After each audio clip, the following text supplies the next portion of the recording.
यहाँ पर हमको एक क्वेश्चन दे रखा है जो आरआरबी एनटीपीसी 2021 में पूछा गया है। शानदार क्वेश्चन है, जबरदस्त क्वेश्चन है। इसकी ट्रिक के साथ मैं आपको यहाँ पर बतलाऊंगा। यदि अंडर रूट 5 की पावर n बराबर 625 है तो n का मान ज्ञात करना है। ऐसे क्वेश्चन भी आपसे आजकल पूछे आते हैं। क्या दे रखा है आपको, देखिए अंडर रूट 5 की पावर n बराबर में 625 आपको यहाँ पर दे रखा है। ओके, n का मान निकालना है।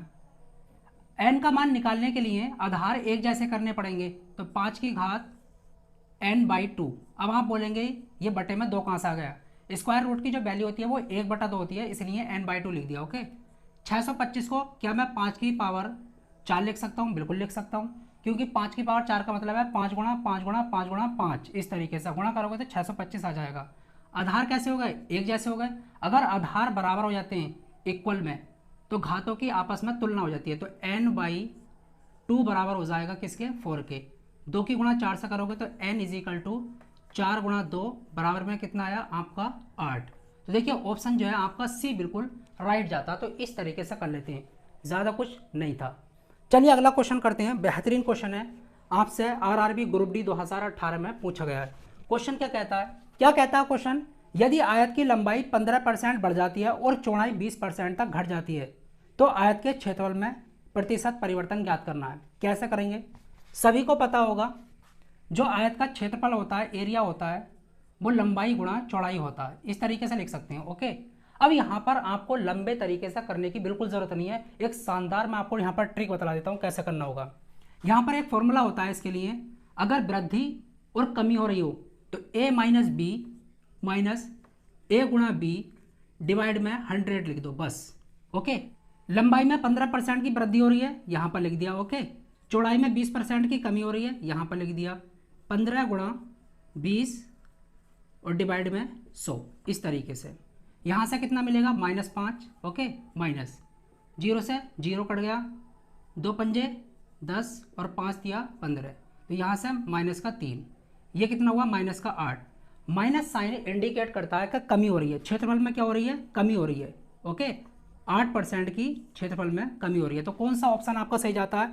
ऑप्शन जो है आपका सी बिल्कुल करेक्ट जाता है। तो इस तरीके से कर लेते हैं, माइनस साइन आएगा तो कमी हो रही है, प्लस साइन आता तो वृद्धि हो रही है, बस ये याद रखना। चलिए अगला क्वेश्चन करते हैं। अगला क्वेश्चन आपसे आरआरबी ग्रुप डी 2018 में पूछा गया। बेहतरीन क्वेश्चन है, कैसे करेंगे देखिए। 4 क्रमागत सम संख्याओं का औसत 51 है तो तीसरी संख्या क्या होगी?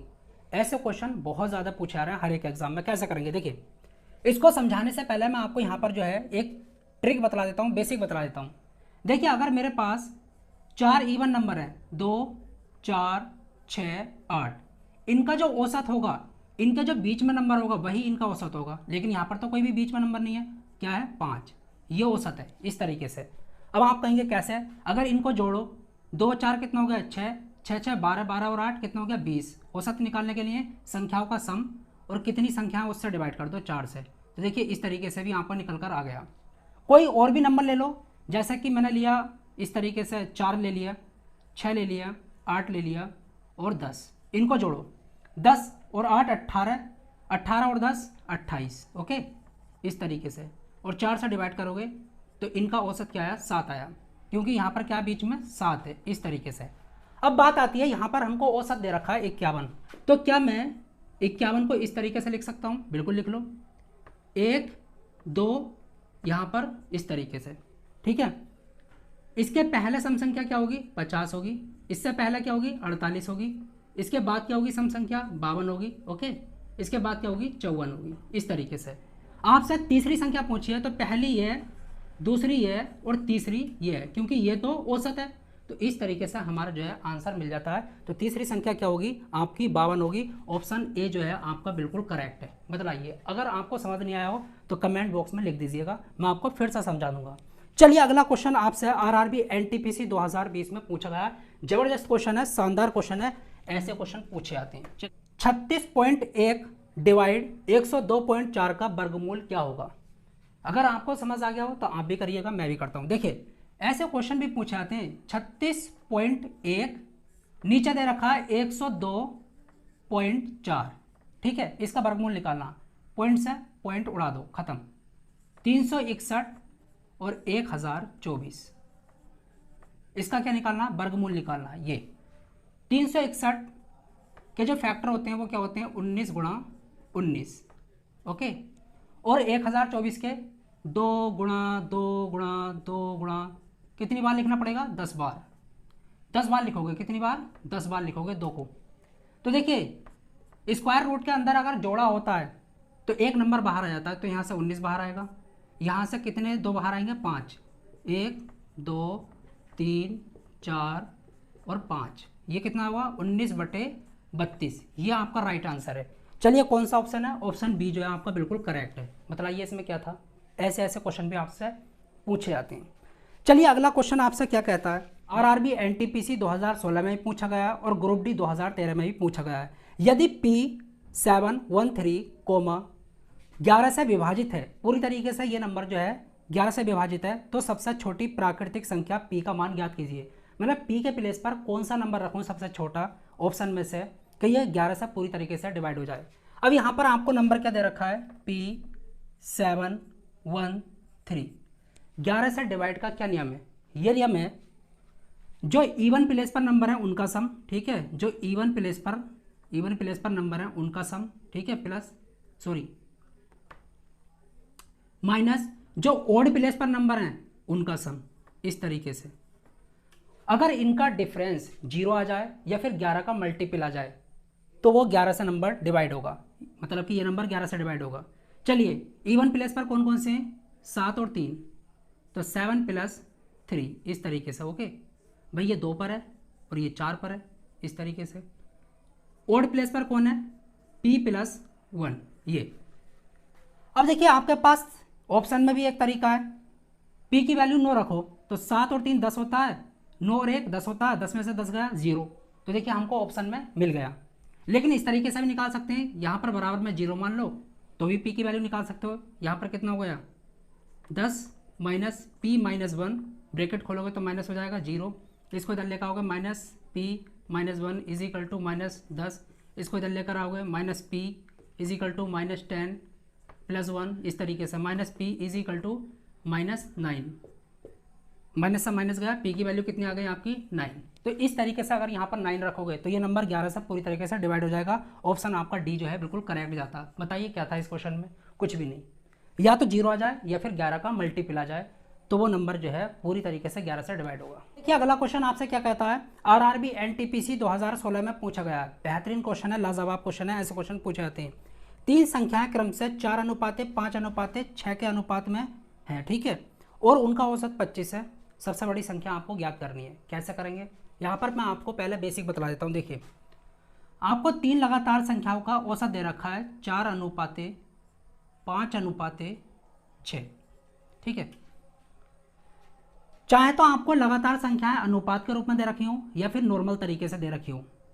अगर आपकी संख्याएं या तो 3 हो या फिर 5 हो या फिर 7 हो, मतलब कि ओड नंबर में हो, तो हमेशा याद रखना जो बीच वाला होता है वो एवरेज होता है। क्या होता है, एवरेज होता है। ये तो आपको समझ आ गया। अब यहाँ पर एवरेज 5 है, ओके, लेकिन एक्चुअल में कितना दे रखा है, 25 दे रखा है। एक्चुअल में तो 25 है, ठीक। तो 1 रेशियो बराबर कितना आ गया, 1 की वैल्यू कितनी आ गई आपकी, 1 की वैल्यू आ गई 5। तो आपसे सबसे बड़ी संख्या पूछी है, तो सबसे बड़ा रेशियो यहाँ पर क्या है, 6 है। 1 रेशियो की वैल्यू 5 है, तो 6 की वैल्यू कितनी होगी, 6 से गुणा कर दो, तो 6 की गुणा करेंगे तो 5 गुणा 6, 6 पंजे 30। तो देखिए यहाँ पर जो है सबसे बड़ी संख्या क्या है, 30 है। कौन सा ऑप्शन सही जाता है, ऑप्शन जो है आपका सी बिल्कुल करेक्ट जाता है। बताइए इसमें क्या था, बेहतरीन क्वेश्चन, लाजवाब क्वेश्चन है। चलिए अगला क्वेश्चन करते हैं। अगला क्वेश्चन आपसे आरआरबी ग्रुप डी 2016 में पूछा गया। बेहतरीन क्वेश्चन है। क्या कहता है, 1 से 9 तक की संख्याओं के वर्गों के योगफल की गणना कीजिए। मतलब कि आपको 1 से लेकर 9 तक की संख्याओं का वर्ग करना है, सबको जोड़ना है और बतलाना है। क्या आप इस तरीके से करेंगे, 1 का स्क्वायर करो प्लस 2 का स्क्वायर करो प्लस 3 का स्क्वायर करो प्लस, इस तरीके से कहाँ तक करना है, 9 की स्क्वायर करना है। चलो ये तो कम संख्या है, कर भी लेंगे, कोई नहीं। लेकिन कल को 1 से लेकर 1000 तक की पूछ लिया तो क्या इस तरीके से करोगे कि इसका वर्ग करो, इसका वर्ग करो, सबको जोड़ो? भाई तब तो नहीं होगा। देखिए आसान है, बहुत आसान है। याद रखना, अगर 1 की स्क्वायर से लेकर शुरू होता है कोई भी नंबर, ठीक है, इस तरीके से, और वो n तक जाता है, कहाँ तक, n स्क्वायर तक, अगर उनका सम निकालना तो इसके लिए एक फॉर्मूला होता है सम का, sum is equal to n plus 1 2n plus 1 divide में 6, ये फॉर्मूला होता है।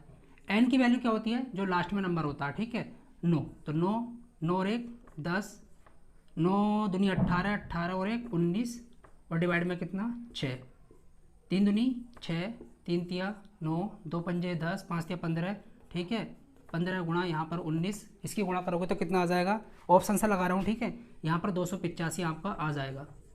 ऑप्शन नंबर बी जो है आपका करेक्ट जाएगा। इस तरीके से कर लेंगे। बताइए क्या था इस क्वेश्चन में, बेहतरीन क्वेश्चन है, ऐसे क्वेश्चन पूछे जाते हैं। देखिए ये वाला क्वेश्चन आपसे आरआरबी एनटीपीसी 2021 में पूछा गया, बेहतरीन क्वेश्चन है, ये क्वेश्चन आने की संभावना है। 3 संख्याएं 5 अनुपात 7 अनुपात 12 के अनुपात में, यदि उनमें से पहली तथा तीसरी संख्या का योग दूसरी संख्या से 50 अधिक है तो तीनों संख्याओं का योग कितना होगा, आपको ये बतलाना। क्वेश्चन आप पढ़ सकते हैं। 3 संख्याएं दे रखी हैं अनुपात के रूप में, 5 अनुपात 7 अनुपात 12, ओके। पहली और तीसरी संख्या का योग दूसरी संख्या से 50 ज़्यादा है। चलिए रेशियो में देखते हैं कितना ज़्यादा है, 17 हो गया, ठीक है, 5 और 12 17 माइनस 7, इन दोनों का जो रेशियो है देखते हैं कितना ज़्यादा है दूसरी संख्या से, कितना ज़्यादा है, 10 ज़्यादा है। लेकिन एक्चुअल में कितना ज़्यादा है, एक्चुअल में 50 ज़्यादा है, ठीक है, 0 से 0 गया, एक रेशियो की वैल्यू कितनी आई, 5 आई। आपसे ये पूछा सभी संख्याओं का योग बतलाओ, 12 और 5 17, 17 और 7 24, तो 24 की वैल्यू निकाल लो, 24 से गुणा कर दो, ठीक है, 5 गुणा 24 और यहाँ पर क्या आ जाएगा, 120 आ जाएगा। तो ऑप्शन कौन सा सही जाता है, आपका ऑप्शन जो है बी आपका बिल्कुल राइट जाता है। तो बताइए क्या था इस क्वेश्चन में, बेहतरीन क्वेश्चन, लाजवाब क्वेश्चन।